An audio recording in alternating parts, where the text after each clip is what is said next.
অঞ্জনান্ত কশ্চ লোচনে। এই শ্লোক বলতে গেলে সময় দরকার। কেউ চোখে অঞ্জন মানে কাজল লাগাচ্ছিল, কেউ আলতা পরছিল, কেউ অলংকার পরছিল, অনেক কিছু। কিন্তু কৃষ্ণের মুরলী গান যখন কানে প্রবেশ করে, তারা ঘর ছেড়ে সবাই চলে এসেছিলেন। সেই জায়গাটা আমরা যাব, মহারাসস্থলী। সেই মহারাসস্থলীতে যখন ভগবান বংশী বটে বাঁশি বাজালেন, তখন গোপীরা তো এলেন। কিন্তু দেখা যাচ্ছে মহাদেব বাঁশির সুরে ধ্যান ভাঙিল ভোলার মুরলীর গানে। মুরলীর গানে মহাদেবের ধ্যান ভেঙে গেছে। বলে আয়, কোথা থেকে আসে এই মুরলীর গান?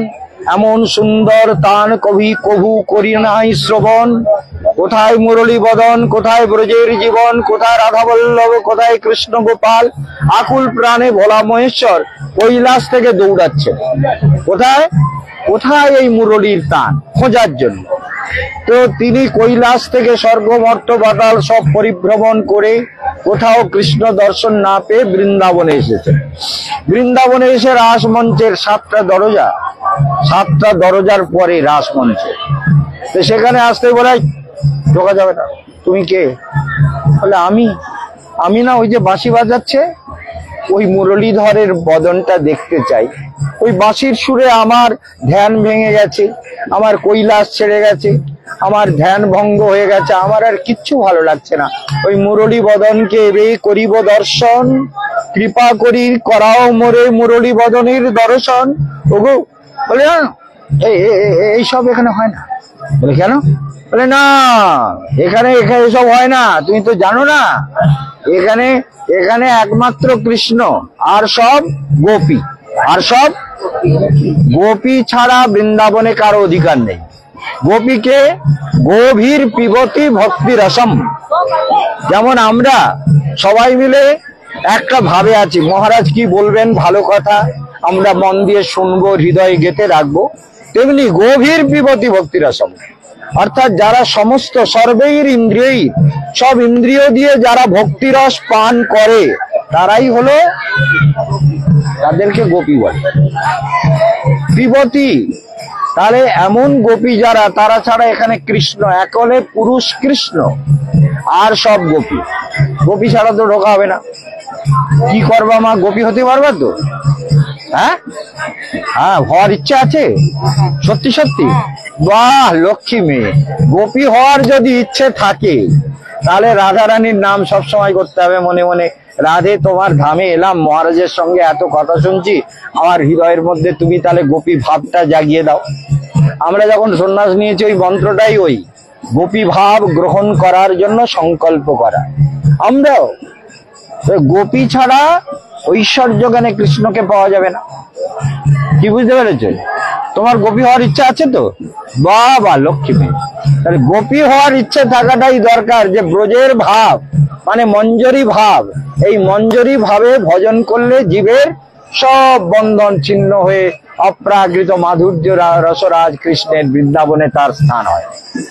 এইবার যখন শিব ঢুকতে পারছে না, তখন শিব বলে, মুরলী বদন দর্শন না হলো আমার, প্রাণ ত্যাগিব আমি যমুনার জলে। যমুনার জলে প্রাণ ত্যাগ করবো, আমার আর বাঁচার দরকার নেই। কানতে কানতে যমুনার কাছে এসে, সংক্ষেপে বলি, অনেক সময় আমাদের অনেক জায়গায় যেতে হবে, কেবল তো দুটো জায়গায় দুটো স্পটে এলাম।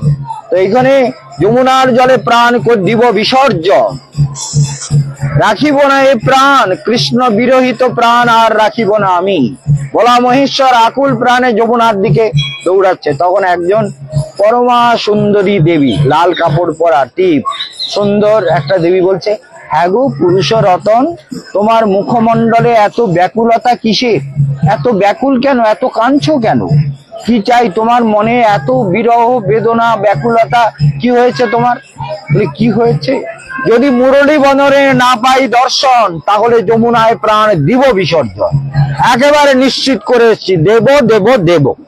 যমুনায় ডুবে, হ্যাঁ, যমুনায় প্রাণ না, কোনো চিন্তা নেই, যমুনায় প্রাণ। এখানকার বাঁদর অত ট্রেন না, ঠিক আছে, ব্যাগে রাখো। এখন দেখা যাচ্ছে প্রাণ বিসর্জন দেবে, কি করা যাবে?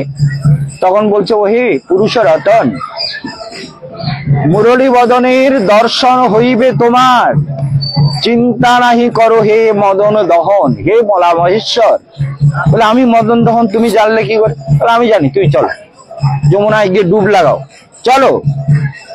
রাধা রাধা বলে ডুবকি লাগাও। বলে রাধা রাধা? বলে হ্যাঁ, বৃন্দাবন এসেছো, এটা তো রাধার নাম, তাই রাধা রাধা নাম করে ব্রজের ভাব নিয়ে, ব্রজের ব্যাকুলতা নিয়ে চোখের জলে কেঁদে কেঁদে বলো, রাধা রানী আমায় তোমার করে নাও। বলে আমাকে বলতে হবে? বলে হ্যাঁ, রাধা রানী আমায় তোমার করে নাও গো মোরে, হে রাধা রানী তোমার করে নাও। রাধা রানী তোমার করে নাও। তাহলে রাধা রানীকে তোমার করে নাও বলে প্রার্থনা। এইবার ভোলা মহেশ্বর গিয়ে বলে রাধা রানী তোমার করে নাও বলে ডুব দিয়েছে। ডুব দিয়ে যেই উঠেছে, পরমা সুন্দরী, দিব্য ললনা, শুভ্র কান্তি, দিব্য বসনা, দিব্য জ্যোতি মণ্ডিতা এক শুভ্র গোপী রূপে উঠে এসছে। অপূর্ব কান্তি, অপূর্ব সুন্দর, অপূর্ব জ্যোতি, অপূর্ব মানে তার নব কিশোরী, দিব্য কিশোরী এমনই রূপ, সেই রূপের কোনো পৃথিবীতে কোনো বর্ণনা হয় না, অনির্বচনীয় রূপ, দিব্য কান্তি, দিব্য জ্যোতি, দিব্য শান্তি, দিব্য সুন্দরতা। সেই দেখে বলে চলো তোমার এইবার মুরলী বদনের হইবে দর্শন, চলো। এইবার রাসমঞ্চের দরজায় গেছে, সবাই বলছে আরে আজকের একটা বিশাল সুন্দরী গোপী এসেছে তো কৃষ্ণের। এবার সবাই রাস্তা ছেড়ে দিয়েছে, এবার যাচ্ছে। রাস্তা সব দরজা পার করে ভেতরে যেই গেছে, সেই কৃষ্ণ বুঝতে পেরেছেন যে মহাদেব এসেছেন। মহাদেব গিয়ে বলছেন স্বাগতম সুস্বাগতম, হাত জোর করে কৃষ্ণ স্বাগত জানাচ্ছে। রাধারানী বলে হ্যাঁ, কিরম ব্যাপারটা হয় বলো তো? যদি ওইরকম একটা সুন্দরী মেয়ে তোমার স্বামীর কাছে আসে, আর স্বামী যদি হাত জোর করে বলে ওগো সুন্দরী তুমি আসো, তাহলে কিরকম অবস্থাটা হবে? রাধারানী বলে হ্যাঁ, আমাকে ছেড়ে ওই গোপীকে স্বাগত জানাচ্ছ? আমি এখানে থাকবো না। রাধারানী কাঁদতে কাঁদতে ছুটে এসে যমুনায় এসে লাফ দিয়ে পড়েছে। যমুনার জলে বলে ডুবে মরি, এই যমুনা তুই আমাকে মেরে দে। যমুনায় ঝাঁপ দিয়েছেন রাধারানী। কি চিন্তা করে জজরে রাধারানী কাঁদছেন, যমুনার জলে আর ডুবে আছে। আর যমুনা ঠেলে ঠেলে নিয়ে এসে এই পারে না। আমরা কিন্তু এখান থেকে পার হতাম আগে, এখন তো সেই দিন নেই। যমুনা পার হয়ে আসতাম আমরা, এইসব জায়গায় হেঁটে হেঁটে আসতাম। তোমরা তো বাসা এসেছে, আমরা হেঁটে হেঁটে পরিক্রমা করতাম। তখন কোনো গাড়ি, রাস্তা, এইসব লাইন ফাইন কিচ্ছু ছিল না। আজ থেকে 55-56 বছর আগে, তারও বেশি হবে। এখন যদি 12-13 বছর আগে ধরো, 13 বছর বয়স থেকে আমরা বৃন্দাবন পরিক্রমা করি, তাহলে 13 বছর মানে এখন যদি 59 হয় তাহলে কত হবে তা কত। যাই হোক, এখন এই যে রাধারানীর ধাম, মনোরম ধাম, কেমন লাগছে রাধারানীর ধামে? মন ভালো লাগছে তো? আনন্দ হচ্ছে তো? শান্তি হচ্ছে? তাহলে রাধারানীর ধামে এসে যদি আনন্দ পাও, শান্তি পাও, প্রসন্নতা পাও, তাহলে জানবে রাধারানীর কৃপা হচ্ছে। আর যদি মন বিষণ্ণ হয়, দুঃখী হয়, উদ্বিগ্ন হয়, তাহলে জানবে রাধারানীর কৃপা থেকে বঞ্চিত হয়ে যাচ্ছে। এই জন্য আনন্দে থাকতে হবে। ধামে এসেছো আনন্দে। তা কি হলো, এবার রাধারানীকে নিয়ে এসে এই পারে তুলেছে। রাধারানী এসে এইখানে তমাল গাছ ছিল, এই যে তমাল গাছটা পরে লাগানো হয়েছে, ওই যে তমাল গাছ, এই যে একটা ছোট তমাল গাছ, ওইখানে চিরকাল তমাল গাছ ছিল। সেই প্রাচীন কাল থেকে 5500 বছর আগে তমাল গাছ এখানেই ছিল। পরে ওখানে আরো তমাল গাছ লাগানো হয়েছে, তারা দেহ রেখেছে, আবার লাগানো হয়েছে। আমরা তো সেই কাল থেকে, আমি আছি সেই কাল থেকে, 5500 বছর আগের থেকে। হ্যাঁ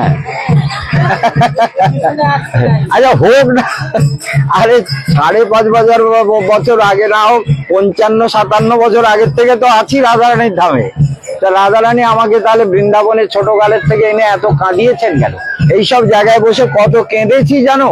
এ রাধারানী তুমি কেঁদে কেঁদে নয়ন জলে সরোবর করেছো। আমার হৃদয়ে তোমার বিরহ ব্যাকুলতা দাও, কাঁদতে দাও। তোমার জন্য যেন চোখে জল আসে, এই জীবনটা যেন আর ব্যর্থ না হয়, এই জীবন যাতে তোমার সেবায় অর্পিত হয়। হে করুণাময়ী, হে রাধে, হে করুণাময়ী, করুণাং কুরুময়ী করুণা ভরিতে সনক সনাতন বর্ণিত চরিতে রাধে জয় জয় মাধব দ্বৈতে। রাধার মাধবের দ্বৈত রাধারানী। তো এইখানে যখন রাধারানী চলে এসছে, ওদিকে কৃষ্ণ দেখে, আরে রাধা বিনা রাস সম্ভব?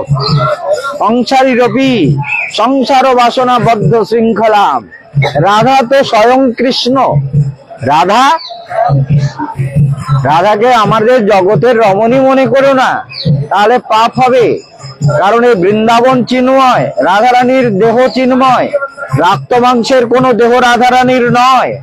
রাধারানীর অপ্রাকৃত দেহ, চিন্ময় স্বরূপা, আনন্দের ঘনীভূত মূর্তি রাধা, কৃষ্ণের প্রেমের মূর্তিমন্ত রূপ রাধা। সেই জন্য রাধা তার সেলফ প্রজেকশন করেছেন সখীদেরকে। এই জন্য রাধারানীর ধামে আমরা এসে আগে কাঁদতাম, খুব কাঁদতাম। তোমাদের নিয়ে কান্না মুশকিল, কাঁদতে গেলে এখানে একদিন এসে কাঁদার জন্যই প্ল্যান করে আসতে হবে, যে রাধারানীর মান সরোবরে গিয়ে আমরা একটু কেঁদে দেখি কত দূর জল পাঠাতে পারি। রাধারানীর চোখের জলে যদি সরোবর হয়, তো আমাদের চোখের জল দেখি ওতে মেশানো যায় কিনা, তাই না? এটাই তো জীবন। আরে ভগবানের জন্য কাঁদলে জীবন সফল, আর জগতের জন্য যত কাঁদবে তত জীবন বিফল।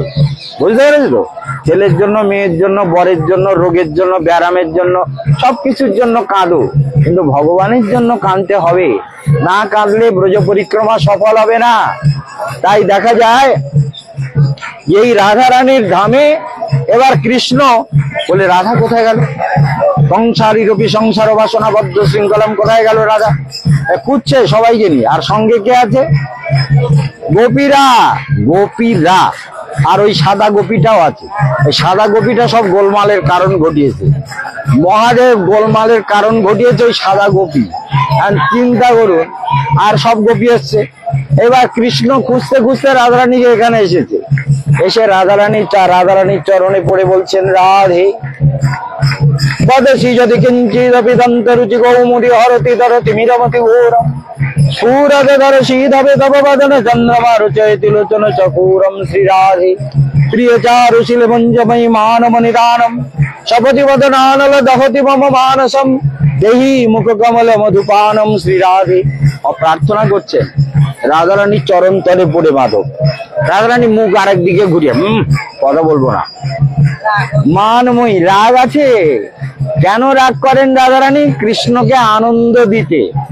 মান না করলে কৃষ্ণের যে আনন্দ, এই মানটা দেখলে ভগবান বলে সারা দুনিয়া আমাকে শুধু ভগবান ভগবান বলে পুজো করে, আর ফুল দেয়, আর মালা দেয়, আর খেতে দেয়, আর কোটি কোটি জায়গায় ভোগ হচ্ছে।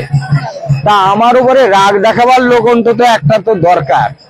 রাগ দেখাবার লোক একটা হলে ভালো হয় না? তাই না? কি ভালো না? সবাই যদি ভালোবাসে কিরম হয়? এই জন্য কৃষ্ণ রাধারানীকে সৃষ্টি করেছেন। কেন? রাধারানী হচ্ছে বামা স্বভাবা। বামা মানে সবসময় উল্টো গতি। কৃষ্ণ এদিকে যাচ্ছে, রাধারানী আরেক দিকে যাচ্ছে, মহা সমস্যা। বলে কি হলো? বলে, রাধে আমি তোমার কাছে একটা ক্ষমা চাই। বলে, ক্ষমাটা বাড়ি, হাঁটো। আমি আর যাবো না, আমি যমুনায় ডুবে মরতে চাইলাম, যমুনা আমাকে ডুবালো না। যমুনাটাও শয়তান হয়ে গেছে। যমুনাটাও শয়তান, আমারে ডুবালো না, আমারে মারলো না, মহা শয়তান। তাই বলে কি হবে? তাহলে এক কাজ কর।